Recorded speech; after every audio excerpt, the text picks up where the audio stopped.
தாம் என்ன செலவு செய்ய வேண்டும் என்று அவர்கள் உம்மிடம் கேட்கின்றனர். சொல்வீராக, நீங்கள் எந்த ஒரு நல்ல பொருளையும் செலவு செய்யுங்கள். அதனை உங்கள் பெற்றோருக்கும் நெருங்கிய உறவினர்களுக்கும் அனாதைகளுக்கும் வறியவர்களுக்கும் வழிப்போக்கர்களுக்கும் செலவழியுங்கள். மேலும் நீங்கள் எந்த நன்மை செய்தாலும் அதனை சின்னமாக அல்லாஹ் நன்கறிபவனாக இருக்கின்றான். நீங்கள் ஏதேனும் செலவு செய்திருந்தால் அல்லது நீங்கள் ஏதேனும் நேர்ந்திருந்தால் அதனை நிச்சயமாக அல்லாஹ் அறிகிறான்.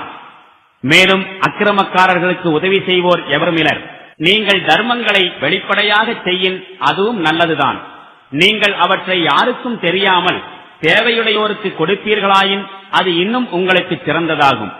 மேலும் இத்தகைய செயல்கள் காரணமாக உங்கள் தீமைகளை அல்லாஹ் அழித்து விடுகின்றான். மேலும் அல்லாஹ் நீங்கள் செய்வதை நன்கு அறிபவனாய் இருக்கின்றான்.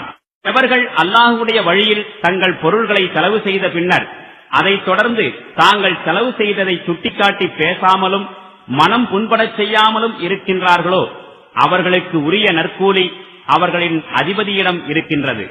மேலும் அவர்களுக்கு எவ்வித அச்சமும் இல்லை, அவர்கள் துயரப்படவும் மாட்டார்கள்.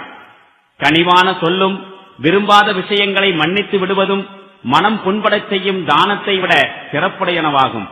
மேலும் அல்லாஹ் தன்னிறைவுள்ளவனாகவும் சகிப்புத்தன்மை உடையவனாகவும் இருக்கின்றான்.